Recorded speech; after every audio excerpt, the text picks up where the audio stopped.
195 करोड़ रुपए कैश, 1000 करोड़ के लगभग का साम्राज्य, और इन सब के पीछे एक ही नाम, पीयूष जैन। अगर कोई कंफ्यूजन हो तो दूर कर लें कि ये रुपए ना तो किसी और के हैं और ना ही इस तरह से कमाए गए हैं जिसे हम आप देख समझ नहीं सकते। पिता के इत्र के फुटकर व्यापार और उनके एक हुनर से पीयूष जैन ने व्यापार को इस स्तर तक पहुंचा दिया कि देश के दिग्गज पान मसाला कंपनियां भी इस फॉर्मूले की मोहताज हो गई। पीयूष जैन की गलती सिर्फ इतनी थी कि उसने टैक्स नहीं जमा किया और ना ही रुपयों का लेखा जोखा रखा।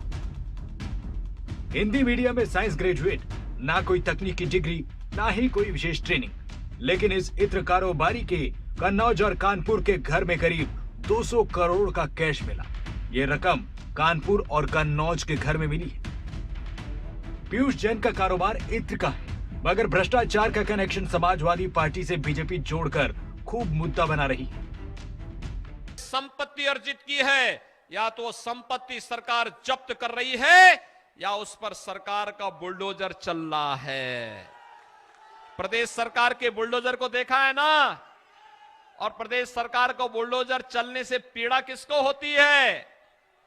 समाजवादी पार्टी को। ये साजिश है और षड्यंत्र है, और इसलिए षड्यंत्र है कि भारतीय जनता पार्टी समाजवादी लोगों को बदनाम करना चाहती है। जब पीयूष जैन पर छापा मरा और जब सच्चाई सामने आई तो भारतीय जनता पार्टी खुद बदनाम हो गई। अपनी बदनामी बचाने के लिए जानबूझ करके उन्होंने पुष्पराज जैन पर, जो समाजवादी पार्टी के एमएलसी हैं, साथ ही साथ यहाँ पर और बड़े कारोबारी हैं, उनको करने का, छापा मारने का काम किया। ये भारतीय जनता पार्टी के लोग छापा नहीं, इत्र को बदनाम कर रहे हैं, कन्नौज को बदनाम करने की कोशिश कर रहे हैं। छापेमारी के बीच 28 दिसंबर को पीएम मोदी ने कानपुर में रैली की। उन्होंने समाजवादी पार्टी पर निशाना साधा। न सिर्फ प्रधानमंत्री बल्कि गृह मंत्री अमित शाह भी छापेमारी के बहाने समाजवादी पार्टी पर हमला बोल चुके हैं। 2017 से पहले भ्रष्टाचार का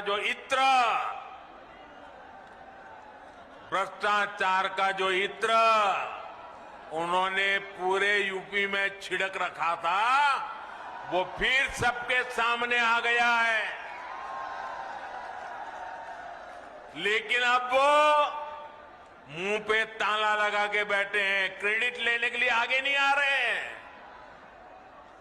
नोटों का जो पहाड़ जो पूरे देश ने देखा, वही उनकी उपलब्धि है, यही उनकी सच्चाई है। समाजवादी अत्तर बनाने वाले के वहां से 250 करोड़ रुपया कैश मिली है। 250 करोड़ रुपया। भाई किसी ने 250 करोड़ रुपया एक साथ जीवन में देखा है क्या? देखा है? देखा है? मुझे बताओ 250 करोड़ किसका है? किसका है? ये यूपी की गरीब जनता का लूटा हुआ 250 करोड़ ये अत्तर वाले के घर से निकला है मित्रों। यूपी के कारोबारी पीयूष जैन पर यूपी की पॉलिटिक्स गर्म है। अब तक कारोबारी पीयूष जैन के कनेक्शन को लेकर एक दूसरे पर टारगेट और क्रेडिट दिया जाता रहा है, मगर अब की बार आयकर विभाग का शिकंजा समाजवादी पार्टी के नेता पर है। जाहिर है छापों को लेकर राजनीति की पिक्चर अभी बाकी है।